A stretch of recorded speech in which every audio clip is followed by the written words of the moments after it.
저는 여러분과 함께 사랑에 대한 이야기라는 제목으로 말씀을 나누겠습니다. 하나님은 사랑이라 이와 같이 성경에 기록되고 있습니다. 그 때문에 사랑에 대한 이야기는 여러 면으로 무궁무진합니다. 오늘 저는 하나님의 속성인 무궁무진한 사랑 중에서 몇 가지만 여러분과 함께 생각해 보고자 합니다. 첫째로 하나님의 사랑은 무조건적인 사랑인 것입니다.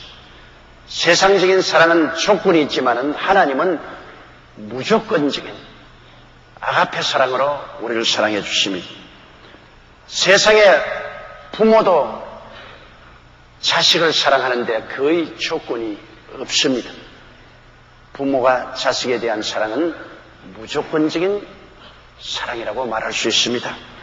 어떤 아버지가 두 아들이 있었는데 두 아들 다 불량한 아들들이었습니다. 그래서 사회에 많은 무리를 일으키고 손가락질을 받는 그런 아들들이었습니다. 이웃 사람들이 아버지에게 당신은 왜 못된 아들을 사랑합니까? 하고 항의를 하고 물었습니다. 그때 아버지는 이렇게 대답했습니다. 내 아들들은 완벽하지 않습니다. 하지만 그것이 어떻단 말입니까? 내가 그들을 사랑하는 건 완벽해서가 아니라 그들이 내 아들이기 때문에 내가 사랑하는 것입니다. 그들이 내 아들이 아니면 내가 왜 사랑하겠습니까? 비록 못나고 손가락질을 받지만 그래도 내 아들이기 때문에 나는 어찌할 수 없이 사랑한다고 그렇게 말했습니다. 다른 사람들이 볼 때는 못된 자식으로 보이지만은 아버지가 볼 때는 자기의 살과 피를 나눈 친자식이기 때문에 사랑할 수밖에 없다는 것입니다. 신명기 7장 7절로 8절에 야훼께서 너희를 기뻐하시고 너희를 택하시면 너희가 다른 민족보다 수요가 많고 연고가 아니라 너희는 모든 민족 중에 가장 적으니라. 야훼께서 다만 너희를 사랑하심을 인하여 너희를 택했다고 말했습니다. 이스라엘 백성이 하나님의 택함 받은 것은 다른 민족보다 잘나서 택함 받은 것도 아니고 수가 많아서 강성해서 하나님의 택함을 받은 것이 아니라 다만 하나님이 그들을 사랑하시기 때문에 택했다는 것입니다. 사랑에는 조건이 없지 않습니다. 에베소서 1장 3절로 4절에 찬송하리로다 하나님 곧 우리 주 예수 그리스도의 아버지께서 그리스도 안에서 하늘에 쏘간 모든 신령한 복으로 우리에게 복 주시되 곧 창세전에 그리스도 안에서 우리를 택하사 우리로 사랑 안에서 그 앞에 거룩하고 흠이 없게 하시랬다고 말씀하고 있는 것입니다. 무엇이 잘나서 우리를 창세전에 택했습니까? 오직 한 가지 하나님이 우리를 사랑하사 택했다고 말하는 것입니다. 그러면 우리가 사랑받을 만한 그런 인물들이 됩니까? 안 됩니다. 그럼에도 불구하고 하나님은 우리를 사랑하셔서 택하여 주신 것입니다. 요한복음 15장 16절에 너희가 나를 택한 것이 아니요 내가 너희를 택하여 세웠다고 했습니다. 우리가 언제 하나님을 택하였나요? 그러나 하나님을 거역하고 세상으로 향한 우리들을 하나님이 쫓아오셔서 우리를 택하여 주시고 사랑하사 구원하여 주신 것입니다. 그러므로 여러분 하나님의 사랑은 무조건적이라는 것을 알아야 됩니다.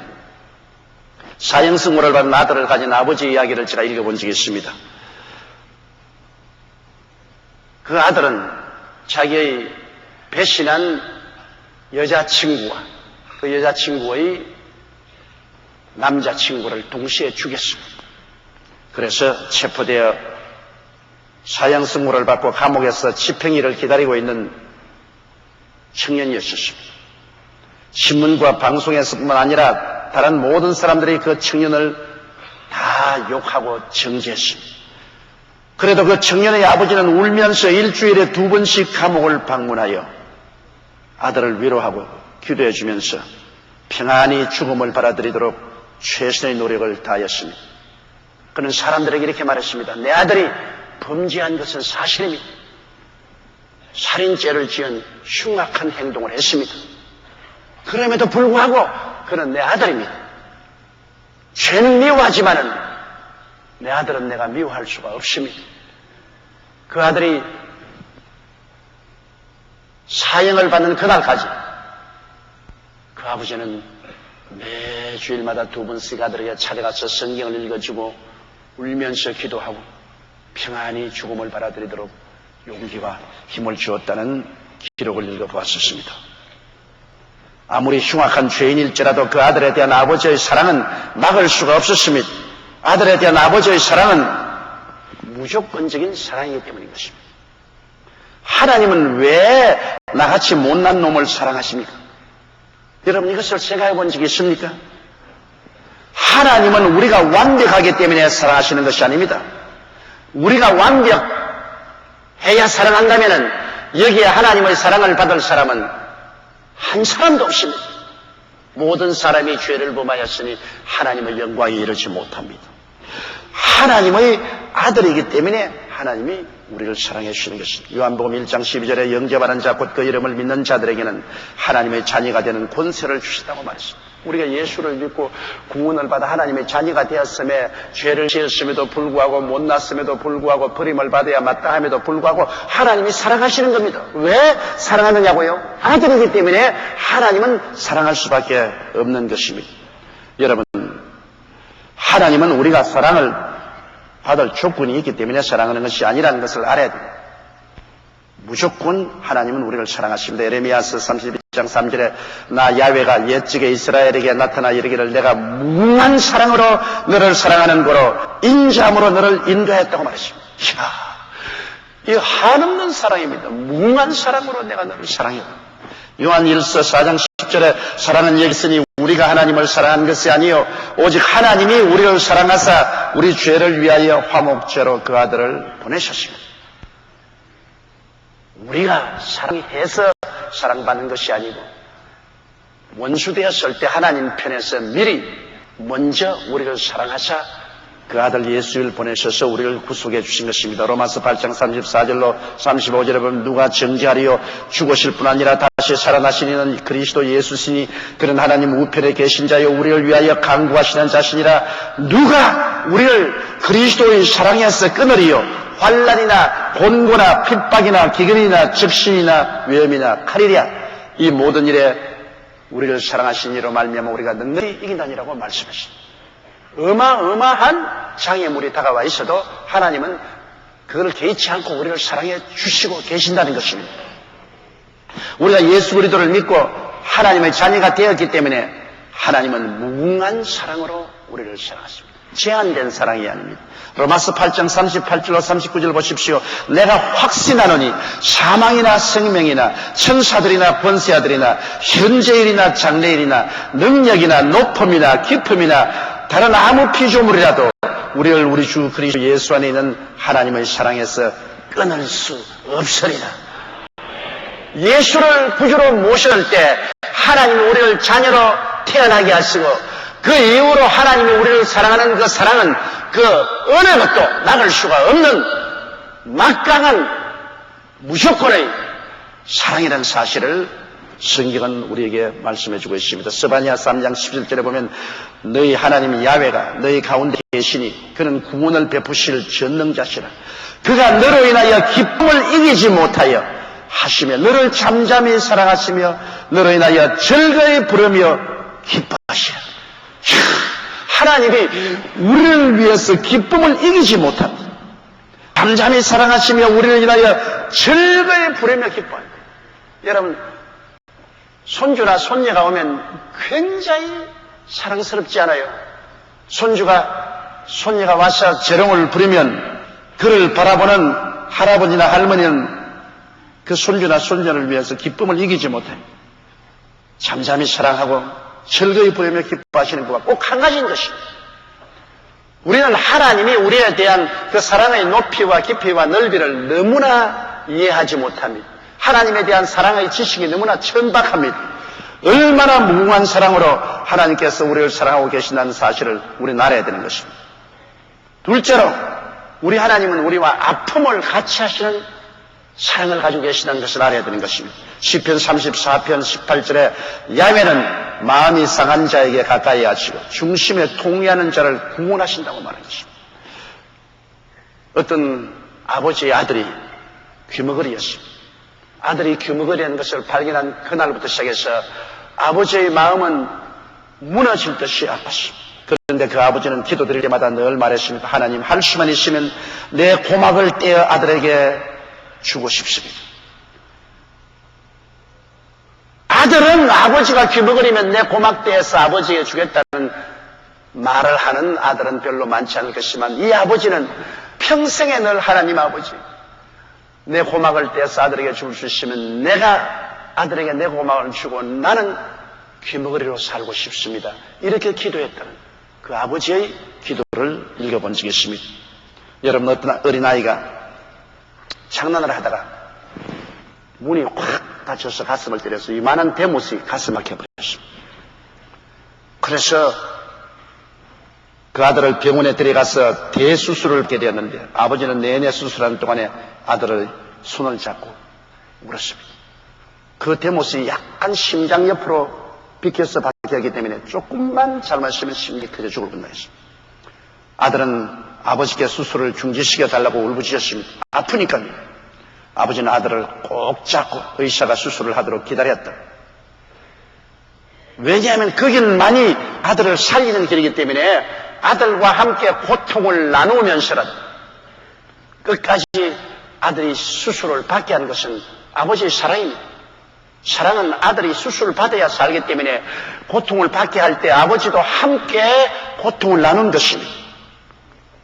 하나님은 우리를 살리기 위하여 예수님을 십자가에 못 박으셨습니다. 예수님을 십자가에 못 박았을 때 하나님 보좌에서 편안히 앉아 있었다고 생각합니까? 예수께서 양손과 양발에 대못이 박히고 십자가에 매달려 피와 땀을 흘릴 때 하나님은 그리스도와 함께 십자가에 못 박인 것입니다. 하나님이 세상을 이처럼 사랑했다는 것은 그 아들을 주셔서 십자가에 못 박기까지 사랑하시고 당신 자신이 아들과 더불어 십자가의 고난을 당하신 것입니다. 우리가 여러 가지 시련의 아픔을 통할 때 시련을 거쳐달라고 아우성쳐도 하나님은 함께 아파하시면서도 시련을 당하게 할 때가 많습니다. 왜냐하면 그 길만이 우리를 변화시키고 성장시킬 수 있기 때문인 것입니다. 우리는 완악하고 무식한 사람들입니다. 깨어지게 하고 현명하게 만들고 장수하기 위해서는 여러 가지 시험과 환난을 통해야 됩니다. 그래야 무지가 깨어지고 완악함이 깨어집니다. 우리가 시험당하고 고통당할 때 하나님은 같이 아파하십니다.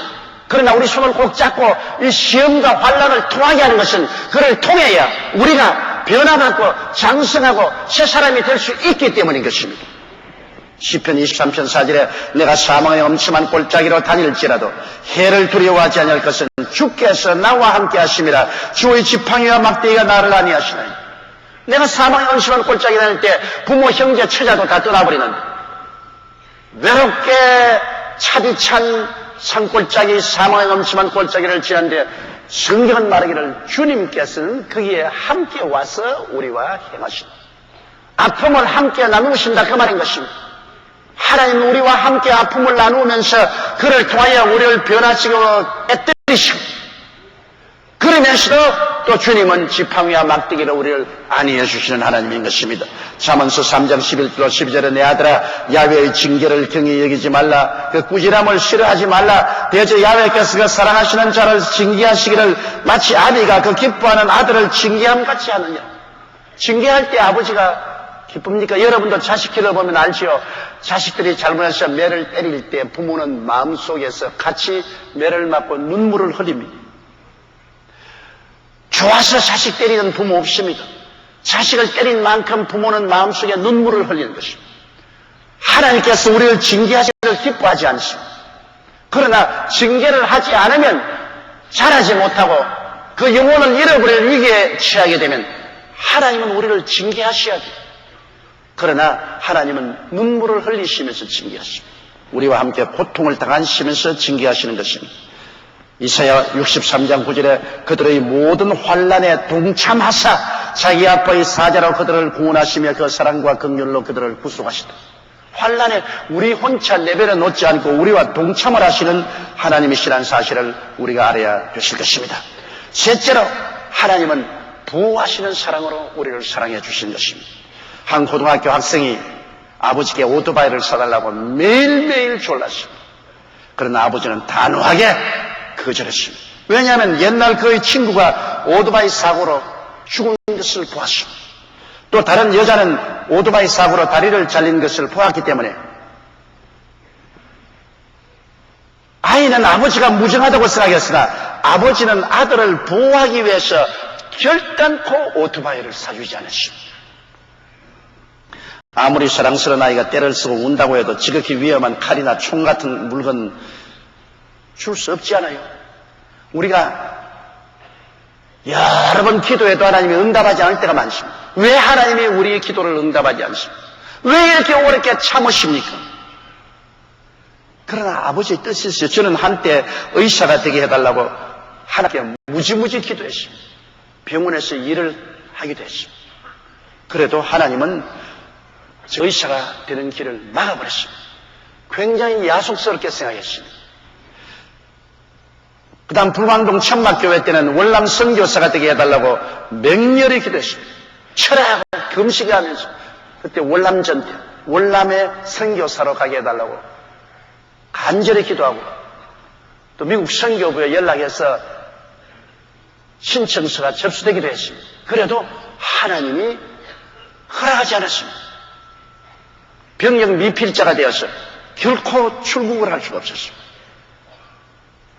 그래서 월남도 못 갔습니다. 굉장히 하나님께 원망을 했습니다. 하나님, 월남 전선에 수많은 사람이 총탄에 쓰러져 가는데 그곳에 가서 내가 위로하고 복음을 전하겠다고 하는데 왜 내 길을 막습니까? 다른 사람은 병 미필자도 선교사로 가는 걸 보았는데 왜 나는 못 갑니까? 그러나 하나님은 막았습니다. 오랜 세월이 지나고 보니까 하나님이 저를 보호하사 여의도 순복음교회 목사가 되게 만들려고 그렇게 하셨습니다. 그러므로 우리의 기도가 응답되지 않을 때 우리가 하나님을 원망하고 불평하였지만은 그 모든 것 다 하나님은 우리를 사랑하고 보호하기 위해서 응답을 안 하시는 것입니다. 그때 제깍제깍 응답을 해주면 더 큰 하나님의 은혜와 축복을 줄 수가 없기 때문에 더 큰 위험에 노출될 수 있기 때문에 하나님이 보호해 주시는 것입니다. 이사야 40장 14절로 16절에 오직 시온이 이르기를 야훼께서 나를 버리시며 주께서 나를 잊으셨다 하였더니와 여인이 어찌 그 젖먹는 자식을 잊겠으며 자기 태에서 난 아들을 긍휼히 여기지 않겠느냐. 그들은 혹시 잊을지라도 나는 너를 잊지 아니할 것이라. 내가 너를 내 손바닥에 새겼고 너희 성벽이 항상 내 앞에 있느니라. 여러분의 이름을 손바닥에 기록해 놓으십시오. 여인이 그 적자를 잃어버릴지라도 나는 너를 잊어버리지 아니한다. 그런데 너는 나를 버리며 나를 잊으셨다고 그렇게 말하고 있지 않느냐. 하나님의 심정을 우리가 이렇게도 몰라주고 있다는 것입니다. 하나님은 보좌에 앉아서 위엄과 권세로만 다스린다고 생각하고 우리를 낳으시고 우리를 기르시는 친아버지라는 것을 우리가 모르고 있습니다. 우리는 종종 말하기를 왜 하나님은 십계명 같은 괴로운 계명을 주어서 지키라고 하느냐. 우리가 미워서 우리를 묶으시려고 하신 것이 아닙니다. 여러분, 우리를 보호하시려는 사랑 때문에 십계명을 주신 것입니다. 십계명은 벼랑에 떨어질 위험이 있으면 철조망 쳐놓고 이 벼랑에 나가지 마시고 해놓은 것과 같습니다. 십계명은 벼랑 끝에 쳐놓은 철조망입니다. 그거를 뛰어넘으면 우리가 상처를 입었기 때문에 하나님이 보호하기 위해서 보호하는 사랑으로 십계명을 주신 것입니다. 요한일서 5장 3절로 4절에 하나님을 사랑하는 것은 이것이니 우리가 그의 계명들을 지키는 것이라. 그의 계명들은 무거운 것이 아니로다. 대저 하나님께서 난 자마다 세상을 이기느니라. 세상을 이긴 이김은 이것이니 우리의 믿음이니라. 여러분, 성경에는 계명을 지키면 자손 천대에 복과 은혜를 주겠다 했습니다. 더구나 5계명에 보면 내 부모를 공경하는 것. 여러분, 오늘 세상에 불효한 행동이 만연해 있지 않습니까? 그러나 하나님의 계명은 내 부모를 공경하라 했습니다. 이것은 부모를 지키고 나를 지키고 내 자식들을 지키는 것이 아니겠습니까? 효경에 이르기를 사람의 행위 가운데 효보다 큰 것이 없고 어버이를 공경하는 것은 하늘을 받드는 것 같으며 사랑 중에 제일이요 덕의 근원이라고 말했습니다. 그렇기 때문에 하나님은 내 부모를 공경하라는 것은 이 부모 공경하는 것이 하늘을 받드는 것입니다. 사랑 중에 제일이요 덕의 근원이 되기 때문에 그를 하라고 한 것입니다. 그렇게 하면 부모도 자기도 자식도 천대 이르게 하나님께 복을 받을 수 있는 길이기 때문에 하나님이 그와 같은 계명을 주신 것입니다. 이러므로 하나님의 사랑은 우리에게 어떤 데는 가혹한 것 같지만은 우리를 보호하기 위해서 그렇게 하는 사랑이라는 것을 알아야 되는 것입니다. 넷째로 하나님의 사랑은 우리에게 좋은 것을 주는 사랑인 것입니다. 로마서 8장 32절에 자기 아들을 아끼지 아니하시고 우리 모든 사람을 위하여 내어 주시니가 그 아들과 함께 모든 것을 우리에게 은사로 주지 아니하시겠느냐. 이 성경 말씀은 가슴이 쩌릿합니다. 왜냐하면 아들을 아끼지 않고 주신 하나님이 그 아들을 구주로 모시고 하나님을 섬기는 자에게 무엇을 선물로 주지 아니하시겠습니까? 합당하다고 생각하면 하나님께서는 그 아들과 함께 우리에게 선물로 주시게 되는 것입니다. 나는 이 기사를 읽고 눈물을 흘렸습니다. 미국에 딸아이를 기른 아버지가 있었는데 그 16살 먹는 딸이 날로 파리해져서 병원에 가보니까 신장 신의염으로 신장을 이식해야 살 수 있습니다. 그 가족들 다 조사를 해보니까 아버지 신장이 딸하고 맞아요. 아버지가 두말하지 않고 기꺼이 딸하고 같이 병원에 입원해서 딸의 신장을 척추해내고 아버지 신장을 하나 떼어서 딸에게 주었습니다. 딸이 건강을 회복했지. 아주 기뻐하고 즐거워했는데 수년이 지나고 난 다음 그 이식한 신장이 또 병이 들어서 망가졌습니다. 딸은 제 신장 이식 수술을 하지 않으면 살 수가 없습니다. 그런데 아버지가 내 나머지 신장을 내 딸에게 주겠다고 말했습니다.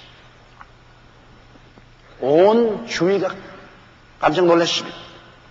의사들은 의사윤리위원회에서 그것은 살인과 같은 것이니 비윤리적이기 때문에 절대로 아버지의 남은 신장을 다 떼어서 딸에게 못 준다고 그랬습니다. 그러나 아버지는 그 윤리위원회 앞에 서서 말했습니다. 여러분, 나의 딸에 대한 사랑은 우리가 말하는 윤리를 뛰어넘는 것입니다. 윤리는 인간이 맞는 것이지만 내가 딸에 대한 사랑은 그 윤리를 뛰어넘는 것입니다. 내 나머지 신장을 떼주고 나는 평생 투색을 하면서 살지라도 내 딸의 생명은 행복하게 만들어줘야 되겠습니다. 그래서 그는 나머지 신장을 떼서 딸에게 주고 남은 여생을 투석을 하며 그 고통을 당하다가 죽었다는 이야기를 읽어보았습니다. 이런 일이 여러분 있을 수가 있습니까? 사랑 이야기 아니고는 이런 이야기는 있을 수가 없는 일이죠. 이 이야기를 읽을 때 하나님이 세상을 이처럼 사랑하사 독생자를 주셨다는 의미를 조금은 알 수가 있습니다. 왜? 우리에게 독생자를 주셨다는 것은 엄청난 사랑 때문에 주신 것입니다. 성경은 뭐라고 말합니까? 살인하지 말라 했습니다. 근데 하나님이 살인했어요. 율법으로는 살인하지 말라 했는데 하나님은 자기 아들을 살인했어요. 십자가에 못 박여 죽었단 말입니다. 왜? 사랑은 율법보다도 더 강하고 초월한 것입니다. 율법은 인간적인 것이지만 사랑은 율법조차 초월해서 하나님이 주신 직접 살인하지 않은 율법이 있음에도 불구하고 그 아들을 살인했습니다.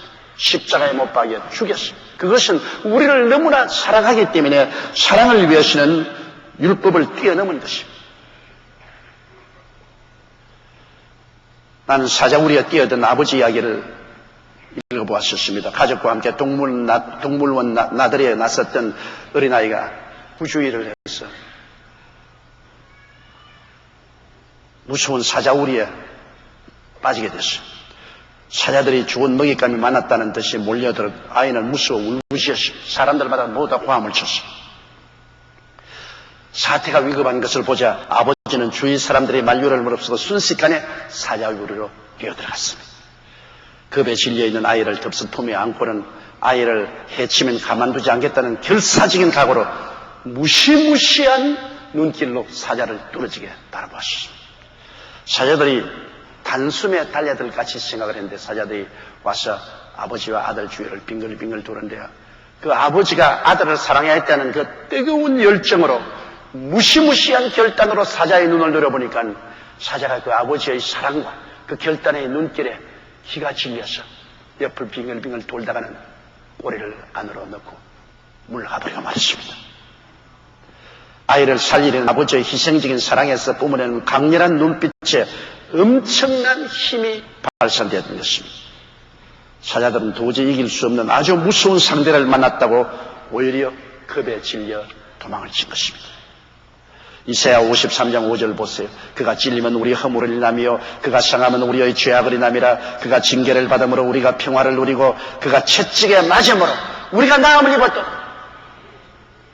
죄악의 사자 우리 속에 뛰어들어온 하나님의 아들이 우리 대신해서 고통당하는 걸 보십시오.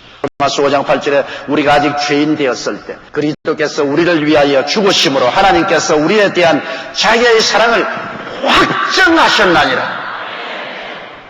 사랑할 것이냐 안 할 것이냐 그게 아닙니다. 아예 확정해버리고 말았어요. 더 이상 논란의 대상이 안 되는 것입니다.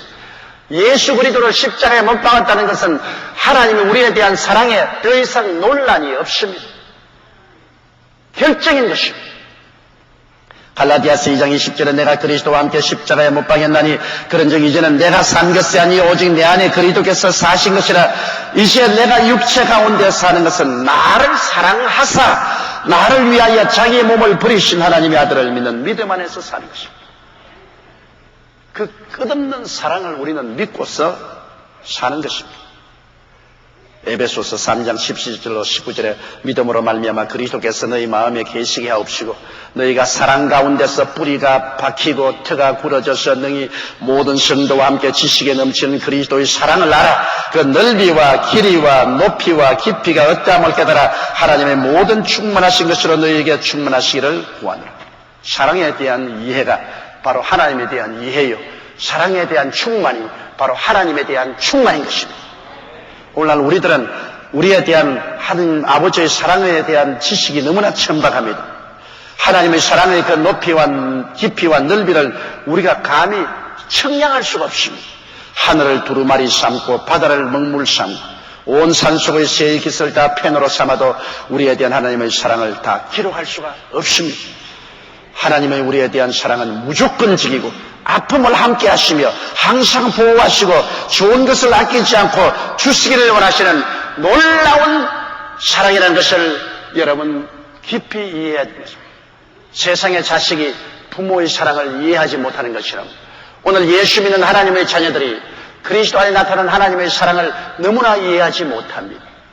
오늘 우리 마음을 활짝 열고 하나님이 우리를 이처럼 사랑했다는 사실을 깊이 깨닫고 사랑에 감동되어서 사랑으로 말미암아 역사하는 큰 믿음을 가지고 하나님 아버지와 예수를 믿고 섬기며 살다가 사랑의 처소인 천국으로 들어가는 여러분 되시기를 주의 이름으로 축원합니다.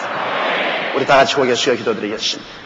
하나님이 세상을 이처럼 사랑하사 독생자를 주셨으니 누구든지 저를 믿으면 멸망하지 않고 영생을 얻으려 하는 이 말씀을 우리는 아무 의미 없이 깊이 없이 생각하고 말하고 외웁니다. 그러나 아버지 하나님 아들을 아끼지 않고 주신 아버지의 사랑은 우리가 도저히 상상할 수 없고 청량할 수 없는 하나님의 사랑입니다. 하나님의 그 사랑의 높이와 넓이와 깊이를 조금이라도 깨달아 알게 도와주시옵소서. 바울 선생은 내가 미쳤어도 그리스도를 위해서 미쳤고 정신이 온전하여도 너희를 위하여 온전한 것이니 하나님의 사랑이 나를 강권하신다고 말했었습니다. 사랑의 포로가 되어서 사랑 때문에 하나님을 섬기고 하나님을 믿고 하나님과 더불어 사는 우리들이 되게 도와주시옵소서. 예수님 이름으로 기도드리옵나이다.